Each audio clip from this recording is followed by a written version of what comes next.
Hey guys, what's up? Welcome back, Healthcare Reboot. This is part two with Rich Gaudio, picking up from where we left off in part one. If you remember, Rich had gotten into a conversation with Dion and I regarding senior health and wellness options through the winter months. Part two is going to start with a continuation of that same conversation. And then toward the end, Rich gets into a little bit more detail about his role within the academy and what he's doing with the healthy aging team. So here it is, Healthcare Reboot, Part 2 with Rich Gaudio. Enjoy it. Well, Rich, I think you make such an excellent point about the opportunities we have to raise awareness among our, patient and client base about the insidious nature of cold weather, how it can impact their health, how they can be prepared. But part of being able to spend a few minutes in a very busy appointment schedule doing those things does depend on good preparation ahead of time. And you're right, I would bet that a lot of us don't know about how to get in touch with our area centers on aging if they're in our community and what kind of services they have for cold weather mitigation or supplemental support if you're in an impoverished situation and need that extra help, particularly during the cold weather months. So it really speaks to both our opportunity, but also I think at least for me, our obligation to research that a bit and just have it available, because once you've got it, then it's only a couple of minutes during a busy clinic day to talk about those things. It's when you're scrambling to find it, when, if an elder or a family member says to you, so what can we do about this? And you're not ready, that's where the time sink is, I think. I mean, you guys are both practicing full time. I'm not. So I'm, as much hypothesizing, but that from my memory seems to be true about anything I wasn't prepared to answer a question for. So I'm curious really from both of you too, Jason, what you find in that regard. Well, I totally agree. First of all, the answer that you're least prepared for is the one they're going to ask almost without fail.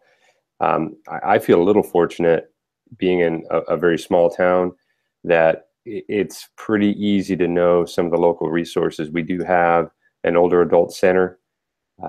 We've been able to, myself and my partner Sarah, have been able to have good inroads with that center for quite some time.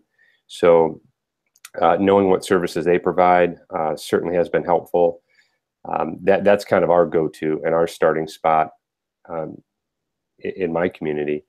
But I would agree 100%. The more prepared you can be ahead of time to have those types of answers at your fingertips, the better, because my experience is the one that you're hoping they don't ask, or maybe not hoping, but you're certainly not prepared for them to ask, is the one that they're going to ask, and then you really run a little short on time. Rich, what do you think on that? Yeah, I think your answer is spot on. And one of the things, Dion, that I've really come to embrace, and it started with the whole mind shift, kind of moving from the rehabilitative provider with AgeWell, starting to think about our patient populations, not just as people we need to care for, but as a community of networking resources, I think is key. It might be your more healthy 30-something or 40-something-year-old that's out there in the workforce in your community who works for a major utility company, or that works for an agency, or has a spouse that works for the county, and really being able to tap and ask those questions throughout your day, being mindful of the resources that are right at your fingertips, because you're absolutely right. For the therapist to get out of the clinic and do that kind of research is a very difficult task if the clinic is thriving. But the fact is, you've got a large section of your community, or at least some portion of your immediate community, coming to you. And so being able to tap that resource and just think differently about the people you're engaging with, I think creates that opportunity for you. Well, and that's such an interesting thing. I hadn't really thought about it, but you're right. We're dealing with real live people who come in our clinics every day and who come to us not just with their complaint. They come to us with full lives, and some of that fullness may be useful. And people want to be of help to other people. I think both of you have touched on that. And Jason, especially coming in a small community, having done some work in small community settings in the past, the tight-knit nature of that means that people who aren't there to provide healthcare, might be seeking healthcare, but have, as you said, Rich, they work in a particular setting or they know somebody who does. Once you start those conversations, it's pretty magical how it all starts to snowball, if we're going to stick with a winter image.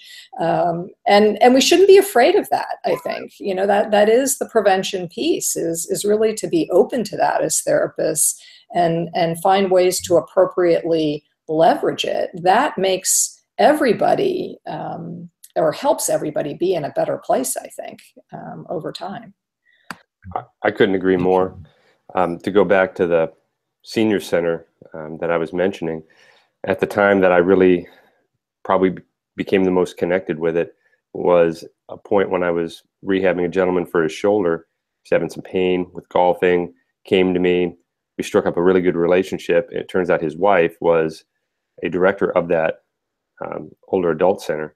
So that became a great resource. And you mentioned, Rich, that so much about a paradigm shift and just thinking about it differently. That was a moment where I realized it wasn't just about the gentleman sitting on the table in front of me at that moment. It was also about how that relationship could spawn into something else greater than that. And I had a great opportunity and ended up doing some volunteer work with her at the local fair, and it led to other opportunities from there. And that was maybe the first example actually that I had of being much more connected to the community than I had been previously, because at least up to that point, my career had largely been very much based about who was coming in the clinic at that point in time, and not looking to branch out much beyond that. But that was, now that I'm thinking about it, was probably one of the more early moments of me thinking about stuff in a greater capacity than just what can I provide in the clinic.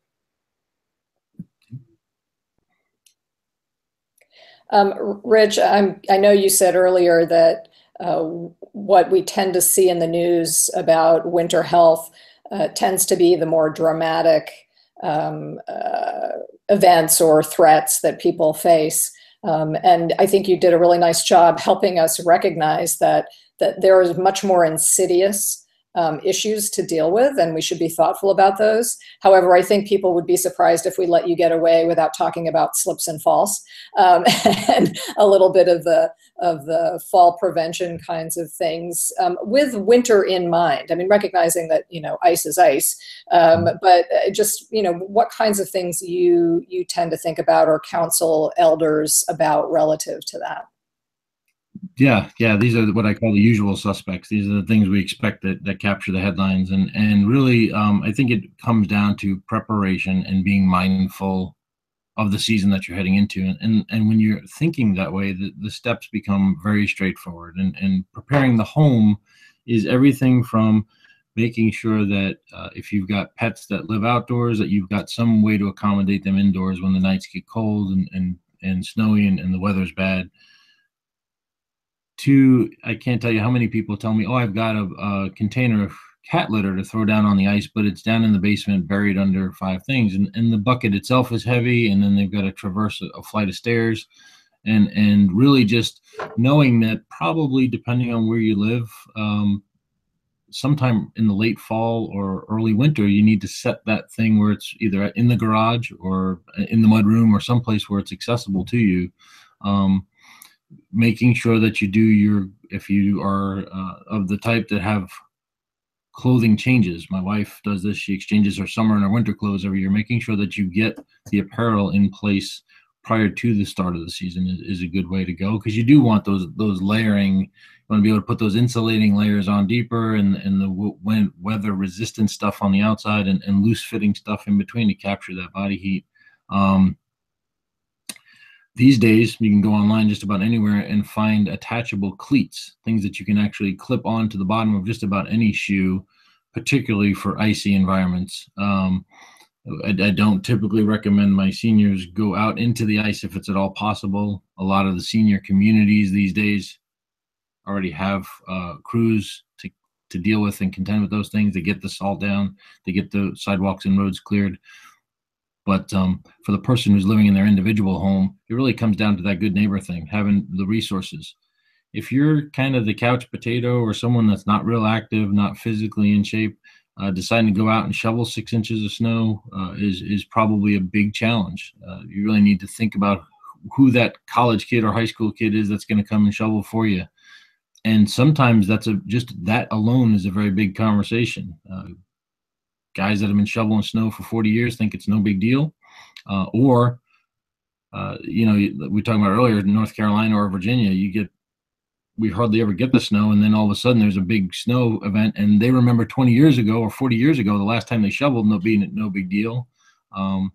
So thinking ahead, and that really, to Jason's point and to your point earlier, comes in the conversation of more relationships. It's hard to prep, but again, if we're thinking with that part of our brain, when you start for here, our little part of the universe, when you start getting to late November, early December, right before the holidays, those are the types of conversations, the probing, screening type questions. If you use therapy language, the screening type questions. How are you prepared? Are you prepared for any weather? What are you doing? Where's the kitty litter? Where's the bag of rock salt? Did you switch your clothes over? Those are easy ways to start prepping folks. Certainly for those who have impairments that are using devices, I can't tell you the number of times the walker comes in and the post is already pierced through the tennis ball. Checking the condition of the devices. This is another little thing you can do on the therapy side.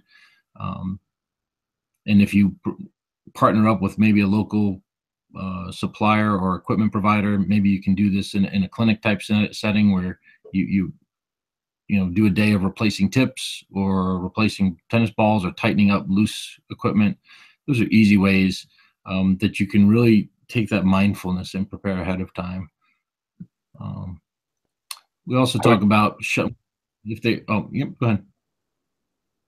Didn't mean to interrupt. I was just going to say, with regard to the adaptive equipment, walker, cane, that kind of thing, you mentioned that if somebody hasn't shoveled snow in 40 years, they go out and they think they could handle the snow because that's what they remembered at the time of the last snowstorm. I'll run into folks quite often who haven't had a need to use a walker or a cane, and then they bring out their father's walker or their father's cane. It's so ill-fitting.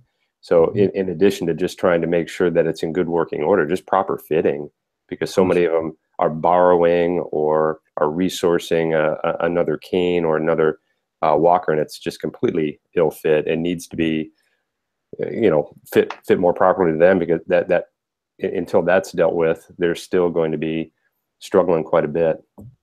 Yeah, and that's always such an interesting thing. There's such a sentiment a lot of times when they're pulling out the spouses or the parents' old device, and so I always lead with that question. I said, you can see it from a mile away with the therapist eye that something's not right there in terms of the sizing, and you just ask that question: how does that help? Does it make things better? And you start there, and if they say yes, they may ask me why did you say that, and I'll point out the fact that if I was a therapist setting that, I would maybe change the height, and then I ask them, are you comfortable with me adjusting that for you?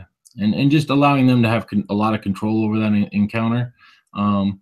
If they say yes, that it's something I can do, then I modify it for them, set it to the proper height, and then I kind of reassess. Is this better than it was? And if the answer is yes, we go along. If the answer is no, I'll actually set it back for them where it was and let them use it as ill-fitting as it is, because that's their level of comfort at that time, but certainly lay some foundation for maybe a follow-up conversation somewhere down the road. Rich, you mentioned, we share in common living in Virginia, and the Mid-Atlantic is one of those places that gets snow, but not quite the same way that Jason is used to getting snow. And of course, the usual joke is that one snowflake flies and all hell breaks loose because everybody's racing to do what you said a moment ago: get ready. And again, I think the paradigm shift for all of us is about prevention, which is about preparation.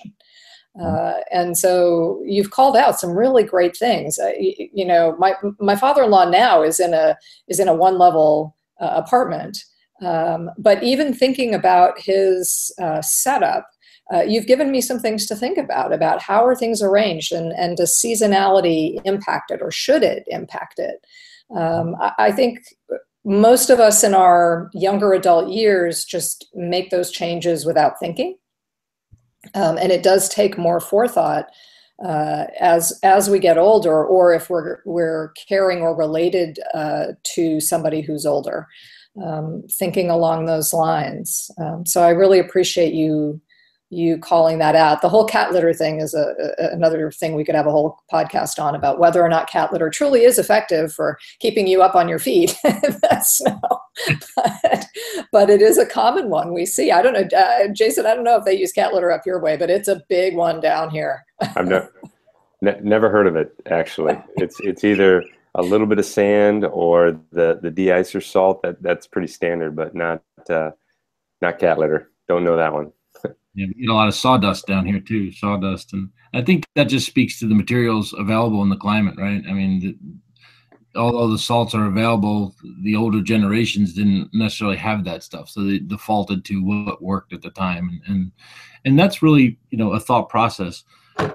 Those folks are not using that necessarily, maybe some cases because it's cheaper or whatever, but a lot of times it's what's worked in the past. And especially as our seniors get older, whether it's father-in-laws, family members, or our patients, or just folks in our community, as therapists, we tend to know a lot of the answers to some of these questions. And I find after going through the phase of being a young therapist and now getting on to being an older therapist, the value in respecting people and their world. A lot of our seniors are planting the battle lines for controlling their world. And as soon as you start going in and telling them that they need to change their space around, and this is what they should be doing, they throw up the shields because right, you've just come across the line. It really is about respecting that space and mindfully engaging those conversations in a way where you can leave the nugget for them to find, or assuming that cognition is intact and they're making good decisions, or at least even when cognition is impaired, setting up the situation for success.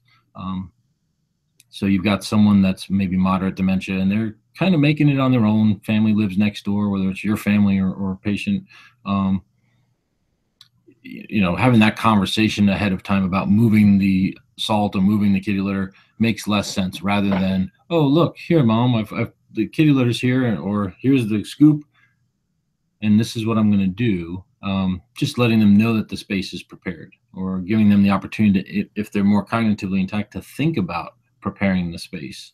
And then just having those conversations. I find, especially in our environment where our patients or our clients tend to come back to us over and over again, we have this wonderful opportunity to extend the conversation over one visit. Sometimes it is, that's your window of opportunity in that moment, in that session. And Dion, you're absolutely right. Being prepared for that is far better than reacting to the question that you don't know the answer to. But a lot of times they're coming in 2 or 3 times a week. This conversation, nurturing it and letting it evolve over 2-3 weeks, you can get to make a small change in somebody's life that may wind up being a big intervention. Well, you said something that I think also is a good reminder. People come to us with their life experiences, and depending on their age, those life experiences preceded newer developments. And so the notion of, using sawdust or cat litter because those salts didn't exist, it's easy to not even think about that or recognize it, because what you know is you have something that's so much more effective. I know when I'm, part of my work is teaching evidence-based practice to our colleagues and physical therapy students. And this notion of integrating all of the information into your decision-making, not just what the evidence says. So if the evidence says, well, this salt is the best, then therefore that's the answer.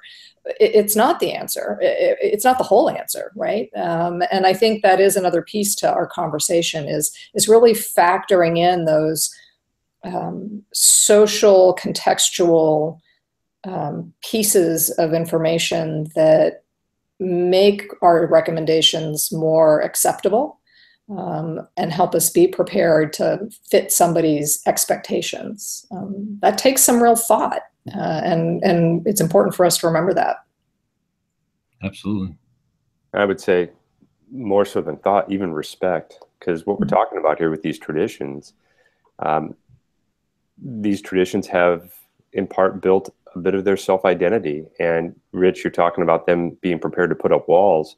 That identity is potentially being threatened through us trying to do something good. But if it doesn't come across respectfully, it's going to be something that's going to wall them off. So having a bit of nuance and a bit of tact with that is certainly going to be important in order for our message to get through, but do so in a way that they're going to receive and not perceive that as them losing some control or losing a bit of themselves. You know, that cane that looks like an oak tree branch that they used, their dad used, their grandpa used, it's completely too short and inappropriate, but they are so connected to that thing that that may need to just be a conversation for a different day, because right now that's there's some real emotional attachment to it, and there may just be a better option for you to consider versus taking that cane away and giving them something that they have no connection to whatsoever. Absolutely. Agree. Well, Rich, I think you've given us a ton of stuff to chew on. I'd be a little remiss, though, if I didn't give you a chance before we're done today to have an opportunity to talk a little bit about what you guys are doing as part of the healthy aging team through the Academy, developing some standards of practice. Take a few minutes, talk us through what you guys are working on, and give us a little bit of a peek into what we can expect to come. Sure. Thank you. Yeah, being part of the healthy aging team is a very exciting part of the Academy, and all the credit to Mike Eisenhart and all of the players that have lined up behind this mad scientist to make it work. The healthy aging team, our real agenda is, can we come up with the standards of practice? What does it look like for physical therapists to be in a space where we are providing healthcare to people who have not necessarily got a defined or clear impairment, functional limitation, or disability, kind of our usual model. Notwithstanding, we've had the conversation that you will probably, if you really went and did a physical therapy assessment on most people 65 and older, you would find some level of impairment somewhere in most folks. But a lot of them live with those. It does not affect their function. It does not stop them from doing what they need to do every day. And so therefore it's not really debilitating to them. But how do we start to interact with this community of people and measure how they perform? And so we've got a great team together, and one of the key players in that team, Becca Georgie, University of South Dakota, and she actually created the SAFE, which is the Senior Athlete Fitness Exam, and that's something that she uses at the state senior games and at the nationals every year. Nationals every 2 years, and that standard, excuse me, that tool seems to be the device that we're going to start from. Really looking at that as a general screening tool for most people, and really start to see if we can define what the average independently functioning senior looks like in terms of balance, strength, aerobic capacity, flexibility. Start to collect some of that data and really look at, are there some things out there in the data that tell us when somebody's, maybe their physical reserve is starting to become risk or threatened. So they're independent, they're still functioning in their homes, but really there's this erosion of their physical capacity that's beginning to take place, and really a wonderful opportunity to stave that off and look for those sorts of things, as well as I think redefine the standard of what the healthy community dwelling senior looks like. And so that's our work. We're right at the cusp of being able to use that tool to go forward and start collecting massive amounts of data. If we decide on that tool and we've got the tool, we're going to ask the members of the Academy to maybe start using it on a broader scope, to start just collecting massive amounts of data, and then let the data talk to us and tell us what the next steps are. That's great. I'm excited to hear more about that for sure.